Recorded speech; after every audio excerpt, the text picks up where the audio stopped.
Hello, everyone. Thanks for joining. My name is Amir, and I do a lot of things at IHS. Apart from running two schools, I also head infrastructure and practice. But I think the point that would be interesting for all of you would be that I am someone who has made an entry into the climate space via engineering. So I was a trained engineer. I worked in manufacturing. I was in the automotive sector for nearly 7 years, doing well, but uh, I wanted something exciting.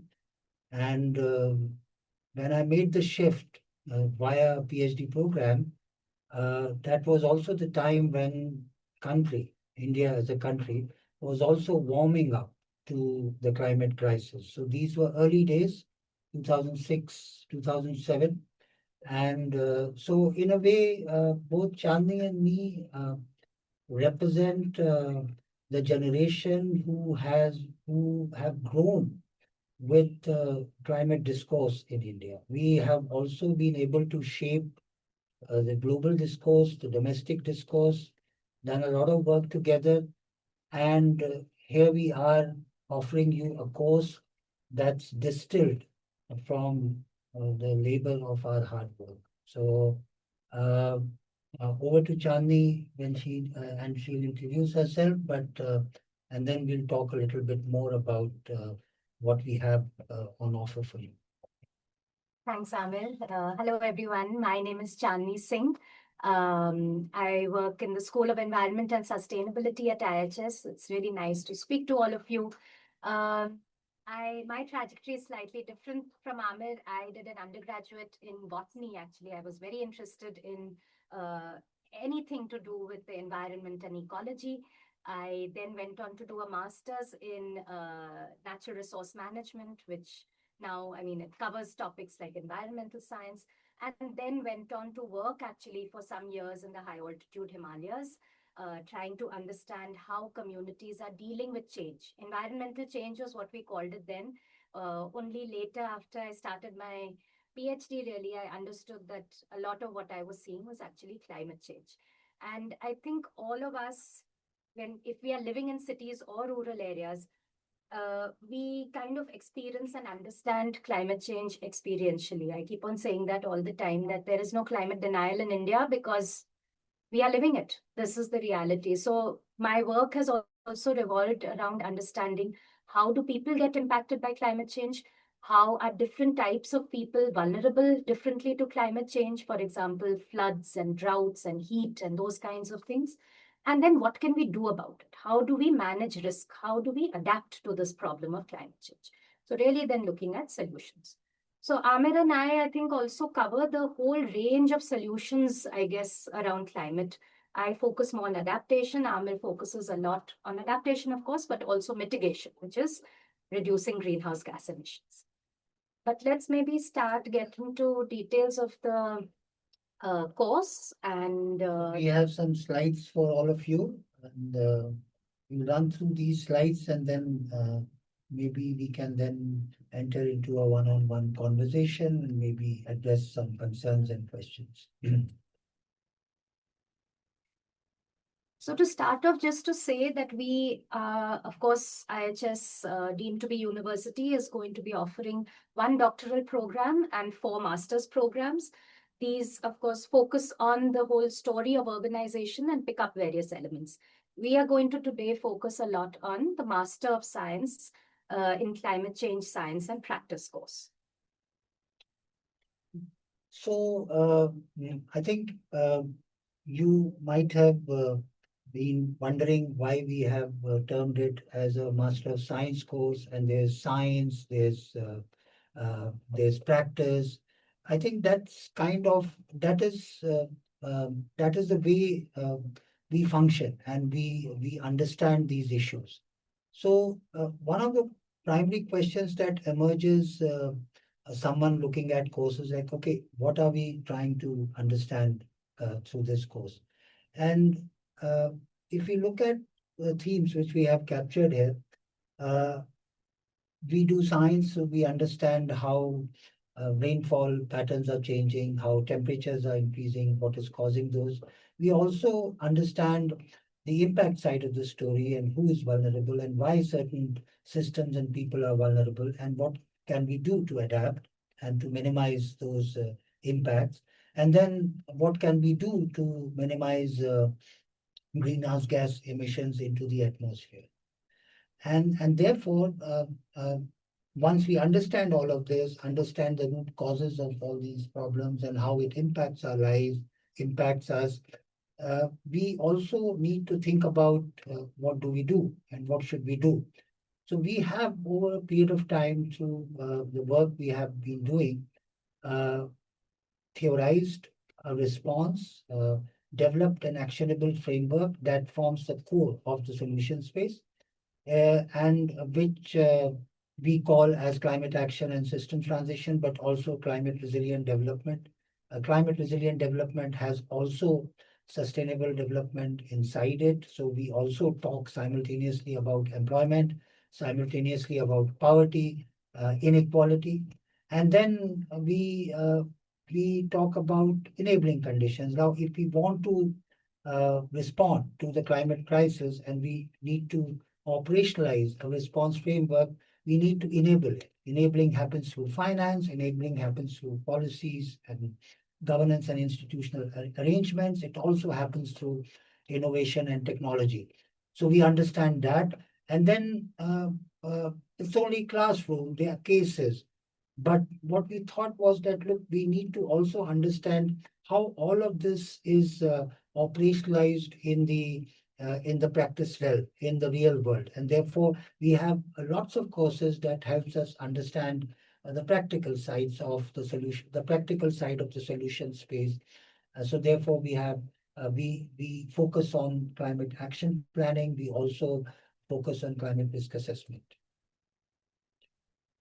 And these are the eligibility conditions. All we require is a bachelor's degree in any subject or discipline, and the applicant should not be more than 35 years of age. Of course, there are other requirements, but basic proficiency in reading English is desirable. But we also recognize that we come from diverse backgrounds, so there is support available for people who come from limited English speaking skills. The selection is merit based. This will be basis applicant scores in the entrance exam, and we have a diversity point system which we apply. Now, coming to the program structure as a whole, of course, as we said in the beginning, this is a 2-year interdisciplinary full-time degree program. So it is meant to be full-time. And each academic year, of course, consists of 3 terms of around 11 to 13 weeks. Now, what does each one look like? We have some foundation courses, which, and I'll go into details of what they are in a little more in the coming slides. We have some core courses, which really cover the broad ideas and themes around how cities function, the economy, society, infrastructure, governance, and environment, focusing on cities, but connecting them to rural and peri-urban areas as well. Then we have a set of elective courses, which are designed keeping this master's in mind, the focus on climate change science and practice. We have an element of learning by doing, where we have place-based learning, which we call the practica, so that people can apply the concepts that they're learning in the classroom in real-world examples. And then there is a range of skills courses that are there on methods, but also very specific to climate and environmental studies. Cutting across that, towards the end of the program, we have the option of people taking up either an internship, which is where you get placed in a particular organization to do an internship. Some people who want to take a research track can do a dissertation. And then, of course, there are also some independent projects where people can, based on their interests and their background, really pick up and design an independent project and get mentorship from a faculty member at IIHS. Now, coming to the program structure in a little more detail. As I said, there are a series of courses, 6 courses that we call the core courses. This is what they look like, and these are common across all the masters. this is also keeping in mind that we are running an interdisciplinary program. So while the need is in a climate change master's is to focus on, say, themes like ecology, environment, and so on, and human development, there's also the recognition that without understanding things like public institutions, governance, infrastructure systems, and so on, built environment, you cannot be really understanding climate change in its totality. There are similarly, like the theory core courses, there are core courses around methods. There's a whole list here, and they also cater to the changing market. I mean, there are things like some people can take an approach of focusing on ethnographic methods, but also recognizing that geospatial analysis also gives you adds to that methodological toolkit that you have. And third, in the core part of the curriculum is the practica, which as I said earlier, is place-based learning. So understanding a problem, devising a problem from a site, and then applying some of our things that we are learning in the classroom in that site. So we've got to understanding the urban observations and then really doing some analysis, collecting data, and then developing propositions. We also then have courses specific to the masters. As Amir had initially spoken about the themes, we are going to do a detailed set of teaching on climate science. What are global circulation models, for example? When we talk about modeling futures and heat is going to increase by X% by 2050 in India, trying to understand those kinds of things, that's what we'll cover in climate science. Then we have similarly climate impacts, vulnerability and adaptation. How do you reduce risk? And then the solution space of mitigation, things like electric vehicles, solar energy. These are the things that are sort of, we're surrounded by these words today, but really trying to understand what are the frameworks, what are the principles behind some of these ideas is what we'll cover in these 3 courses. After that, we have a set of many courses, but it's expected that any 3 from these people can choose, and there's a range there. Again, covering all the themes that we spoke of earlier. And then finally, out of the last 2, there are practica electives. So really trying to learn from doing. There are 2, one focusing on energy buildings and decarbonization, which is very much sitting in the mitigation side, and then climate action planning at a city scale, which is a very hands-on kind of practica, developing city climate action plans and so on. Then we also have, from this long list, and the list might slightly change, we have a choice of any 2 courses of interdisciplinary electives that people can take. Learners, of course, there's a range of advanced skills courses that can be taken, and these are available for various masters across IIHS. And finally, there are some cross-listed electives. These are part or integral to other masters, but they are also available for the Masters of Science in Climate Change, Science and Practice. And here you've got cross-sectoral electives like climate change and health, which is increasingly becoming such a crucial topic, or sustainable solutions for blue, green, and gray infrastructure. And finally, moving on, there are foundation courses which are compulsory for all the learners. They are seen as integral to one's learning, holistic development, and these are around fitness and play and yoga, around building, learning to use one's hands to build things, and growing, cooking, and eating, because food is integral. And the practices of growing and cultivating food, I think, are integral to human life, really. What is also important to add is we have a series of exposure visits that we do to different types of places for people to see real-world examples of climate action. And then, as I said earlier, there's the internship or dissertation track, depending on where. Then I'll just... So one of the important questions that come up for young learners is that will I get a job? Will I be able to get meaningful and gainful employment? I think I can with a lot of conviction say that whatever incremental jobs are getting created, those are getting created in this space. And you can pick up any consulting organization, you can Google green jobs, etc. In fact, I'll urge all of you to go to LinkedIn. LinkedIn publishes a report every year on the kind of jobs and the trends in the job market. And if you look at that report and look at the last 3, 4 years of reports that they have published, most of the jobs, almost 80, 90% of the jobs that they say are going to be the most prominent employment segments going into the future are linked to sustainability. So everyone is becoming aware of the sustainability challenge. Everyone is understanding very clearly that the resource base on which they rely, it's shrinking. It's also getting very fragile and precarious, and therefore we need to protect those resource bases. We have to sustainably use.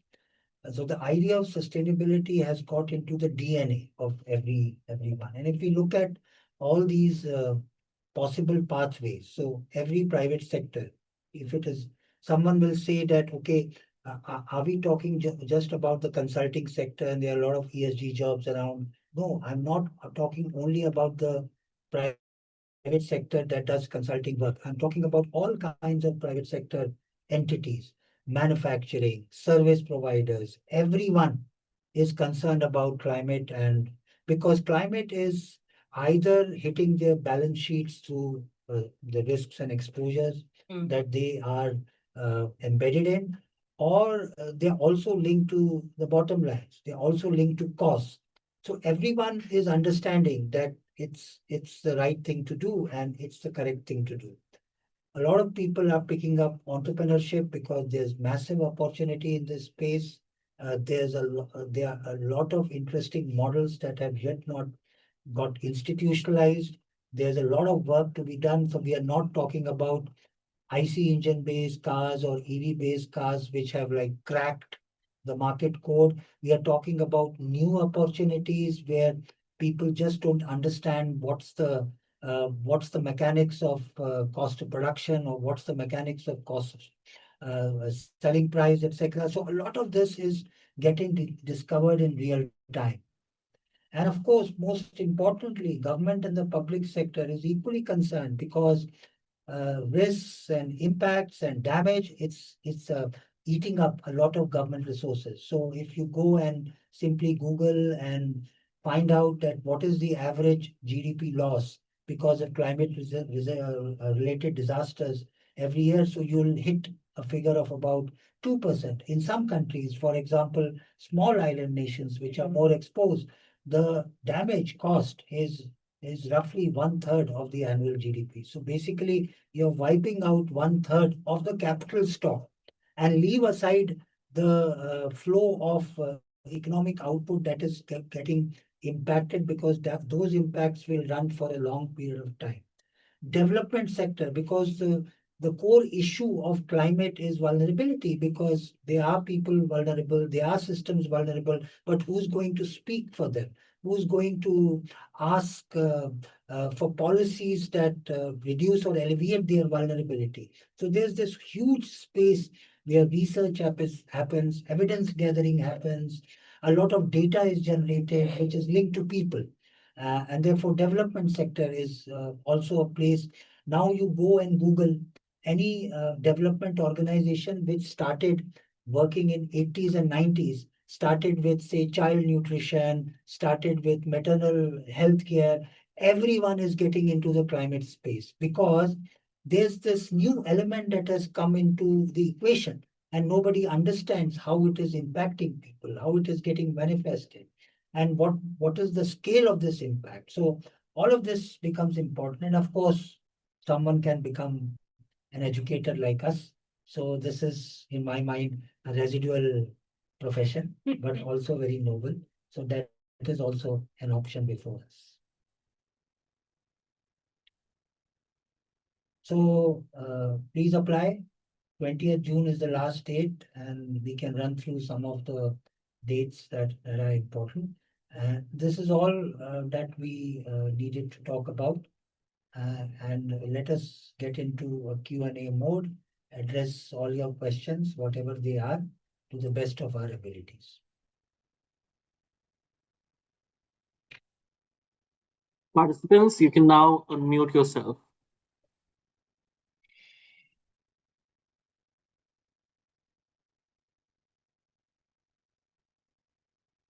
Or if you feel more comfortable, you can even put your question in the chat. That's completely okay. While we're waiting for a few questions, I just wanted to say, I think there's what we need in today's world is people coming from different disciplines, equipping themselves with the concepts and tools that we can offer in this kind of masters, and then apply it back into whatever sector or discipline that you are working in. That to me is the core, the need of the hour. We are living in a world that is already climate changed. It's not in the future. When I was studying and doing my master's in climate change, I was actually, we used to talk about future generations, and this is going to happen. That's no longer the case. And that's why we need young learners to actually pick up some of these ideas and apply them.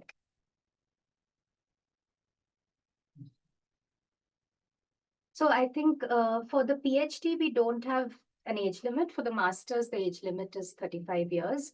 Also, I think, I'm not sure if Subha has added it, but there are some FAQs around age limits on the website, as well as in the prospectus, there's a detailed section on eligibility criteria. But for the PhD, there is no age.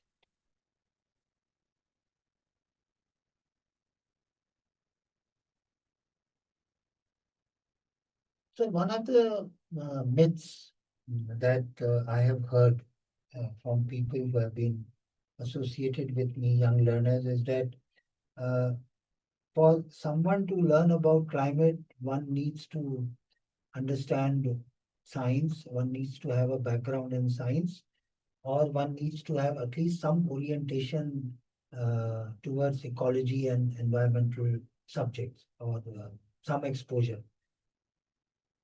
To that, I would say that the more remote you are, the better you have the prospects of doing some remarkable things here in the climate space. Because at this moment, world over, everyone is uh, trying to solve this problem in their own unique ways. So we are entering into an era where no single discipline can address this. So we need all hands on the deck and all kinds of specializations and disciplinary orientation. So please don't get discouraged if you are an engineer. I have an example in front of you. I have made that transition. She has come from pure science, and now she does interdisciplinary work. So there are some questions now. Yes. So let's take Divya's one. Are there any student assistantships opportunities? No, but we have in the last term, there are three options, right? The internship, the dissertation, and an independent project. So some people can take up a dissertation where you do a master's thesis with a faculty member or two, you can be associated. So there's that kind of thing, or you do an internship with an organization, or you do an independent project that you design. And of course, with a mentor, you can have some mentorship. But so that's the scope of models, I think, in the last term of the masters. And similarly, just to answer Prajwal's question, there is no scholarship for the masters right now. We, of course, then after the 2 rounds of applications, there are diversity points, and based on those, needs-based scholarships is what we provide. So that happens after you have made the cut and the selection happens. I'll just pass on the question that Animesh asks about some examples of work from mountain cities, and you have a geography background and interested in mountain city issues. All right, yeah. So I guess we have now, so this story of urbanization and climate change and urbanization has been dominated in India by large cities. So you've got the Mumbai's, Bangalore's, Delhi talking about it. And then even when we talk about smaller cities, they tend to be in the plains, typically in coastal areas also. I mean, coastal cities and inland cities. Now, increasingly, IIHS has actually been building out our work in looking at urbanization across the Himalayas, where we are now starting to look at examples of, say, cities like Kalimpong, Darjeeling, or cities we have done work in Shimla and so on. So taking examples of different kinds of geographies of these I wouldn't still say mountain towns and urbanization there. We have been building out work. So there is some amount of experience, and we do teach from those kinds of examples. So especially someone with a geography background, I think is also very well suited to talking about this, because as we know that many of these cities are in geologically hazard prone areas. It's not only climate related risks, but there are other development challenges, things like access or access to services, road infrastructure, telecom infrastructure, and so on, which complicate things in these geographies. So we welcome people who have experience and interest in mountains. I think that some of the cutting edge research and even knowledge generation will happen in Himalayan ecosystem and Himalayan urban areas. Just to add to what Chandni was talking about, if someone would recall the list of courses, there is a course called Societal Transition. In the societal transition, we are dealing with issues of migration. So low-lying areas, even in the mountain cities, are experiencing a lot of in-migration. For example, eastern part of the country, particularly the hilly terrains, you'll find that those areas are getting a lot of inflow of people.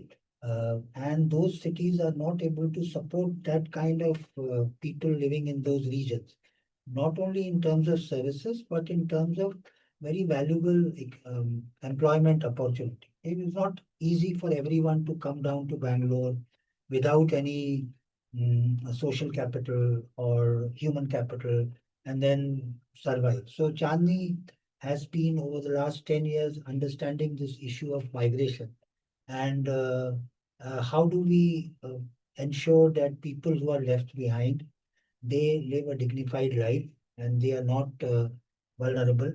And people who move are able to experience a life which is better than what they have been experiencing earlier. In the context of mountain cities, we have a lot of examples where we have understood or tried to understand how can we improve lives both at the source and what can we do to support the movement, which doesn't become some kind of which doesn't enter into a vicious cycle but becomes very virtuous. So that is also one example. Absolutely. Next question is, can we elaborate on the major difference between the Master of Climate Science and Sustainability Science? Yes. So these are two master's programs offered by the School of Environment and Sustainability at IIHS. As the name already betrays, one has a focus on sustainability science and practice, which has a longer history, I think, as an idea, sustainable development, and from that, sustainability science, which talks about how systems function, how you can move towards sustainability, what are the metrics around that, a range of solutions to both achieve sustainability, but also the SDGs, the Sustainable Development Goals. So that is the focus of the Sustainability Masters. Now, coming to the Climate Change Science and Practice Masters, climate change is a pressing issue of our times that requires solutions that feed to this issue. So climate change, I think, in terms of the nature of the problem and the scale of the problem and how it covers all sectors and all parts of human and non-human life, it's different in that sense. And so the training and the teaching that we'll be doing in the climate change masters is around how do we even understand the problem? Because there are different people talking about the problem in different ways.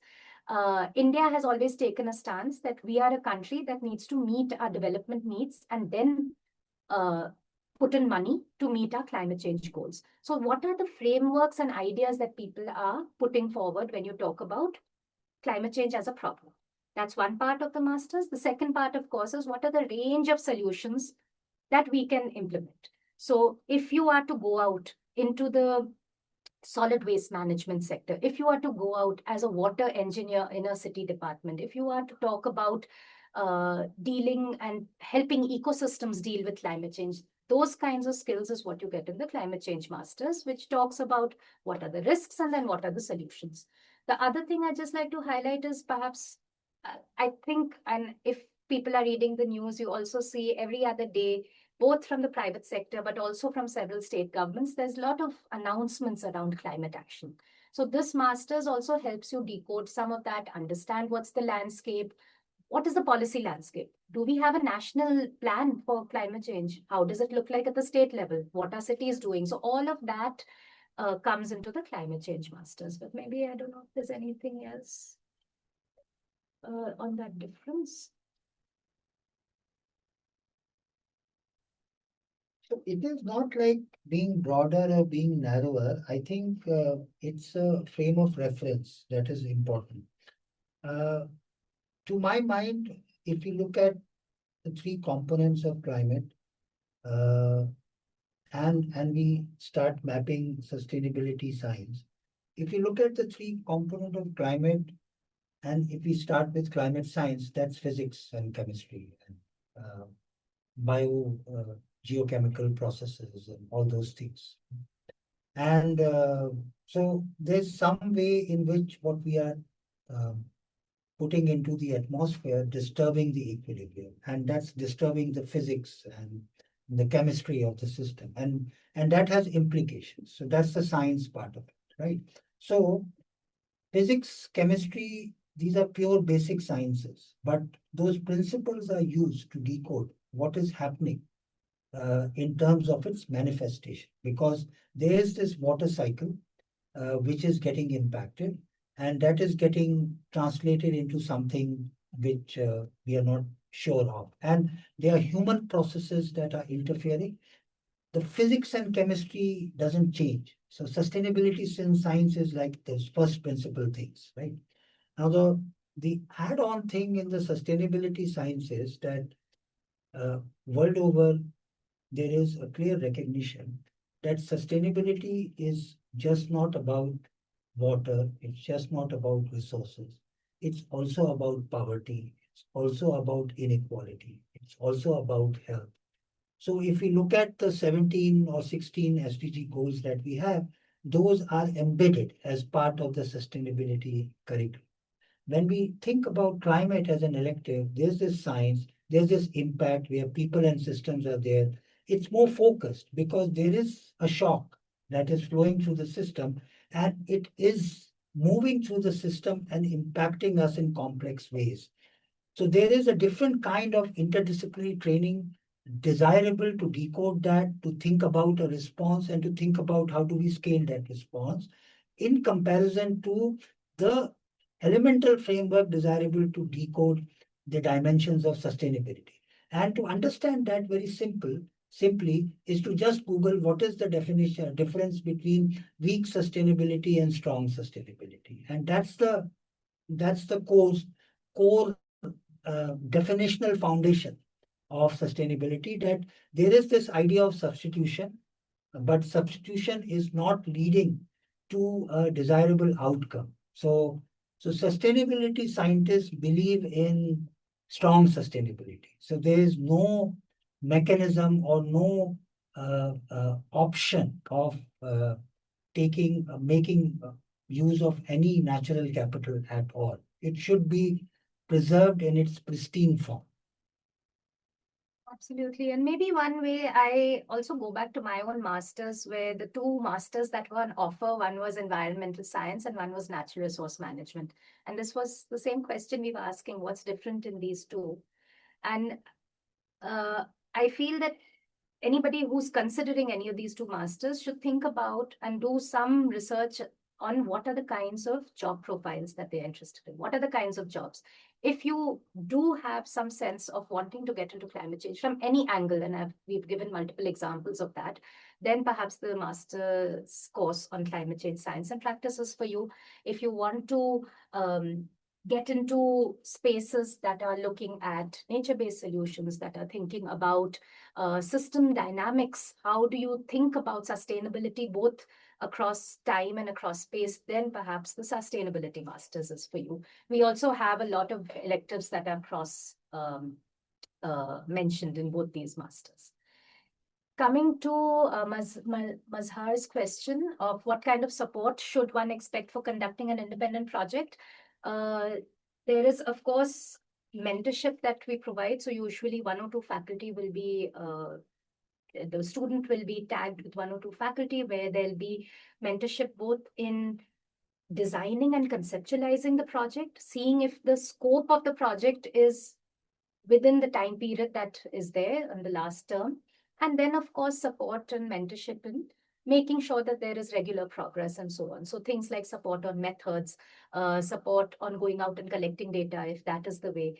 Sometimes there is support in terms of if you're using secondary data, you want to use some software for analysis. So that kind of support, if IHS has that.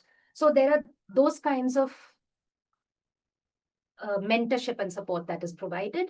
Apart from that, I would say any kinds of, depending on what the nature of the project is, we have at times also linked students to particular researchers who are working in this space. So there is a lot of, I would say, intent to ensure that an independent project allows a person to do research or conduct a project on what they are interested in, but within, they have to be given this kind of an environment where they are allowed to meet those objectives. And those objectives are set out from the start.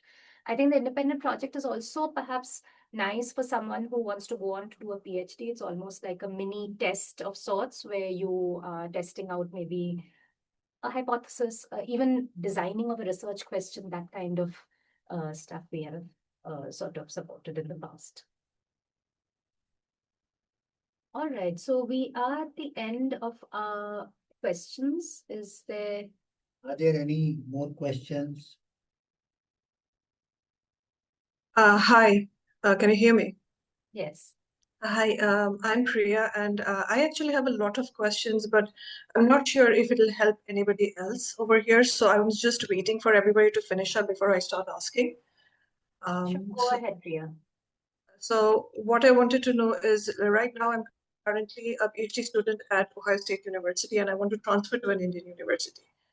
Because of funding issues. Because I started in 2018 and I had the whole of COVID in between. So my funding ran out during that period. So now I want to transfer to an Indian university. So I was wondering if it is possible for me to finish my last semester here.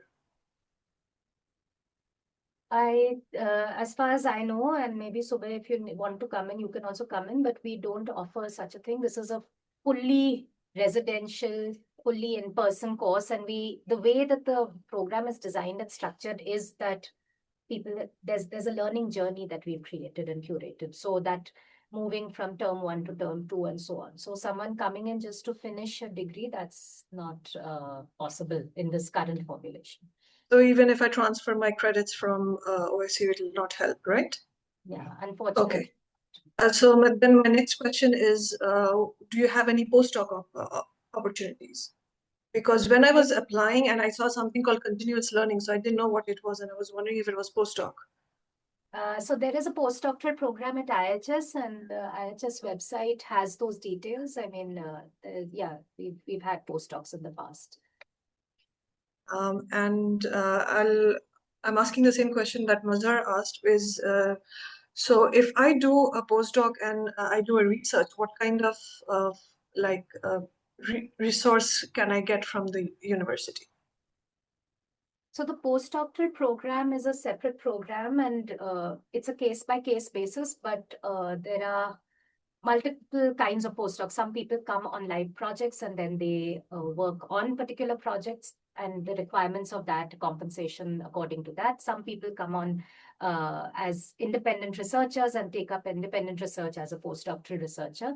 And in that case, then they get a salary that is at a postdoctoral level. Okay.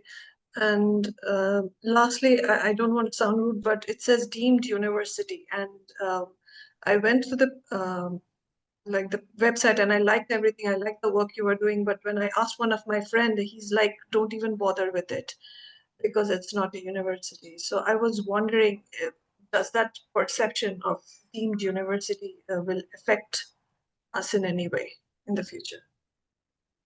No, it doesn't. In fact, let me give you an example to illustrate this.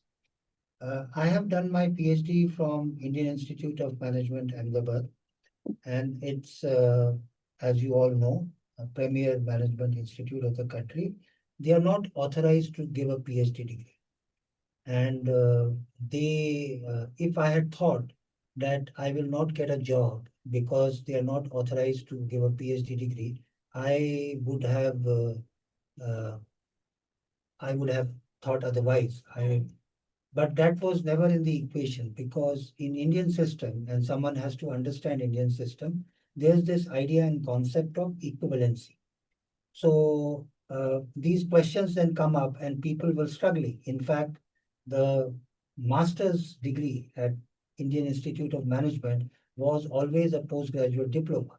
And then these people were going abroad and applying to universities for their degrees were not getting recognized because they were saying that, look, this is a diploma program, it is not a degree program. So all of them wrote to the University Grants Commission. So management education in India comes under All India Council of Technical Education, AICTE. So they took serious note of it. And in fact, they issued circulars and defined the equivalency of the programs run by institutes like this. I think to clarify all these, you should not rely on information that is coming from certain sources. You should write to UGC. UGC, University Grants Commission, which is the regulatory body in our case, will respond to your queries and will clarify all doubts you have. Thank you so much. Mazhar, thanks, Priya. Mazhar, your question on just the whether you can do independent projects with the internship and dissertation, is it in the same semester? Can you do all of this or none?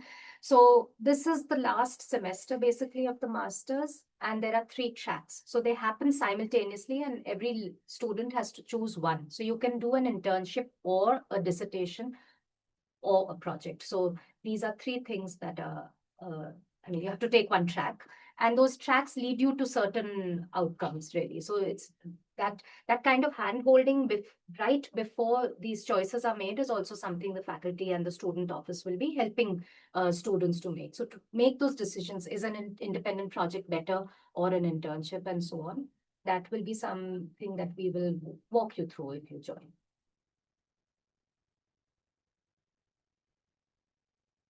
Others also welcome to unmute and ask questions. Happy to take questions that way as well.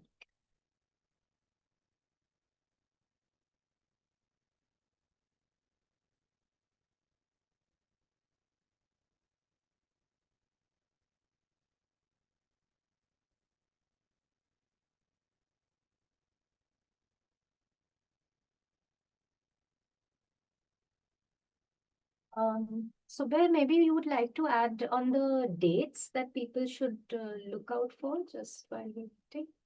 Sure. Well, we do have another webinar that is on Master of Arts in Urban Studies and Practice on Thursday, that is 5th. So the folks interested to understand that program, we have Neha, Sammy, and Divya Ravindranath, who will be part of the panel to discuss more about those programs. But also 20th June is the deadline for applications. So please watch out. If you have started your applications, we would request you to close that in soon.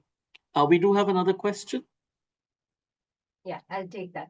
So Animesh, with your geography background, you're asking if what kinds of opportunities are there in this master's? And oh, it's very nice to hear you've also finished a master's in geography. Geography is the one discipline I always wish I had managed to get into, but at that time we were not allowed to take a combination of the pure sciences and geography. Everyone said that that's no combination because geography is in the humanities. And today I feel that if there is one discipline that can understand climate change, it's geography, because you understand, or you're trained in physical geography, how physical systems work. You're trained in human geography, how social systems work, and of course, connections with things like the monsoon and all of that. So I guess there'll be some strengths if you join. There's some strengths of your geography training that you will bring into this program. But what you will pick up, I guess, is some vocabulary around climate science. So what do we mean when we say climate change versus climate variability versus weather? These are very different things. They are different timescales, picking up those kinds of differences, picking up a range of solutions across different sectors. that are happening both in urban and rural spaces. I think that is very critical because anyone can come up today with all kinds of AI. I mean, anyone can come up with a laundry list of these are the 10 climate solutions that are applicable in my city, my region, whatever. But how do you make decisions about what is really feasible? What action is effective? That kind of additional layer of assessing climate solutions for particular areas, thinking about implementation of solutions in real world contexts. So that is something that I think is slightly different from what you would have got with your geography masters, and that will be a value add if you plan to take up a career trajectory, that goes towards climate change.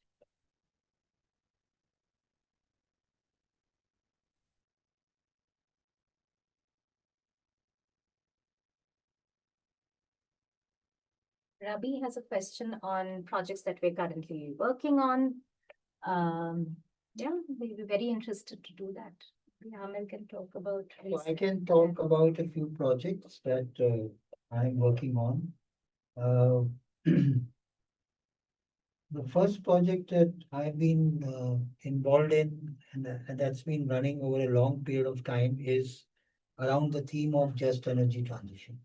And so there's this dominant imagination linked to just energy transition that it's about employment for people who are getting affected by closure of closed coal mines, fossil industry, etc. We are not concerned about that. Our formulation about JET is more linked to how can we leverage the opportunity to the renewable movement or the non-fossil movement to think about a model of economic development that is more equitable. So if we look at the fossil industry is highly centralized. So there are a few companies that's controlling energy at the global scale. We are contesting this dominant ideology and thinking about what is the alternate.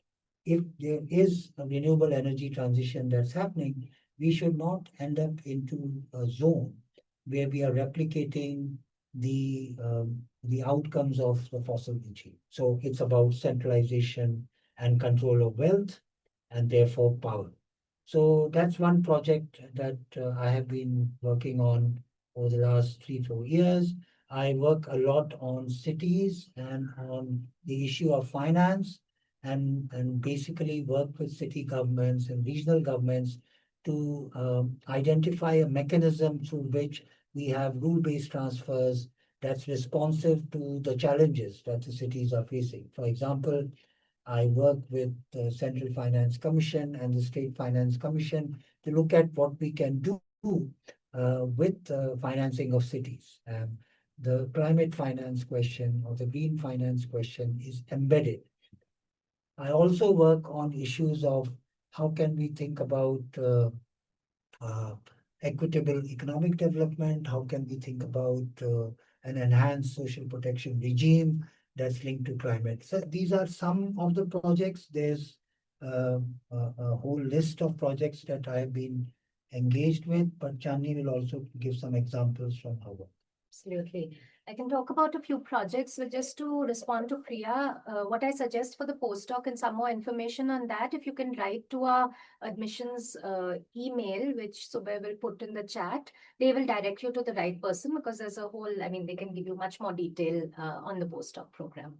All right, so coming to the projects that have been part of and led and designed, I think it's, as Amir was saying, there are many that one can pick from. But a couple I'd like to mention. One was a project called Recovery with Dignity, where we were trying to look at how disasters in coastal areas, like places along the eastern coast, Tamil Nadu, Odisha, and so on, and then also looking at Kerala, trying to understand how does the government understand disaster recovery? And why is there such a focus on relief, the short term, but not looking at long-term recovery? And then how do communities understand disaster recovery? And so we used a lot of participatory tools to sort of understand and map what are disaster impacts, whether it's post-tsunami, post 2018 floods that happened in Chennai and neighboring districts, cyclones in Odisha, really doing in-depth fieldwork to understand these top-down narratives of recovery from the state, brokered narratives of recovery, which is by NGOs, the humanitarian sector in the middle, and then frontline ideas of recovery from communities that are affected by disasters. That was one project where we worked a lot in both rural and urban contexts along coastal India. And I'd also welcome some of you. We have a graphic novel from that work that is there on the IIHS knowledge management, the knowledge portal called Afterwards. It talks about these stories that we collected from the field and represents them graphically. The second project that currently is underway actually is called Climate Change Local Adaptation Pathways. People are also welcome to look that up. It really is asking the question, if climate change is a reality we are living in, what kinds of rural and urban futures can we imagine? We also know that people are on the move. People are moving. People, resources, ideas are moving between rural and urban areas. And yet all our climate action plans are place-based. They are happening in one place. So how do we think about livelihoods, climate adaptation strategies that cut across rural and urban areas? And this is, at the core of it, it's an interdisciplinary question, because you have to understand what the climate futures look like in, say, rural Odisha, in a city like Bangalore, where so many people, 1 in 4 people in Bangalore is a migrant. So what does the future of such cities and such rural areas look like under climate change and under changing aspirations? People's own aspirations are changing. So it's a very interdisciplinary, multi-country project. We have partners in the UK and elsewhere. And maybe the last bit of, it's not a project, but a lot of work that we do is informed by and also informs global conversations on climate change. So I'm also lead author with the IPCC, the Intergovernmental Panel on Climate Change. A lot of how we teach our climate policy and politics work in the classroom is going to draw on some of those experiences, which is things like exactly what Amir was saying. How do different countries talk about this just energy transition? Why do certain countries say that we need to develop first and then talk about net zero emissions coming down by 2070? That is what India says, phase down. Versus some countries in the global north talking about completely moving away from fossil fuels. So these are all powered and fueled by positions that countries take, and we have to understand those politics. So some of that work in the IPCC and writing those science reports and the negotiated reports that come out from that policy negotiation process is something also that I do and hopefully will bring to some of you in the classroom. So just to put these things in context, we have an ongoing special report on climate change in cities that is under preparation. We have only 3 authors from India. 2 are from IIHS, and Chandni is one of the authors of that report. So there were about 1,500 applications from worldwide. These are not applications that unilaterally people submit. These are applications that are vetted by the governments, respective national governments. And out of that pool, we have only 3 authors from India and 2 are from IIHS. So you can understand the credibility that we have built in this space over the years, and all that knowledge we are packaging in this program and offering to all of you. You're also at the end of our time. There are all the details of who to reach out to. We are also available on our, various social media handles. You can also look out for the remaining webinars that are happening, which are there at ihs.ac.in /events. There are a couple more on the other master's programs, and then also one which is talking more generally about the master's application process. So please keep in touch and look forward to some of your applications. Thank you. Thank you, Chandni. Thank you, Amir, for taking the time to discuss about the program today. And we also have an open day on the 6th of June. That's this Friday. If anyone's interested, do drop by, look at our facilities, our library, talk to us, meet the faculty, meet the alumni who will be here, who've been part of the teaching learning process at IIHS over the years. And I thank everybody for joining in the webinar today and look forward to seeing some of you on Thursday and perhaps the PhD webinar next week. And we also have a careers webinar in the urban that happens next week on the 13th of June. So thank you for your time. Thank you. Thank you. And maybe can I just respond to Animesh since his question has Sure. come and we leave anyone unanswered. So yes, there are PhD opportunities after this course. Perhaps what I would suggest is this is also something we can maybe you can write to us and we can go into further detail because there are various themes you can take, after this kind of a master's to go for a PhD. All right. Thank you. Thank you so much.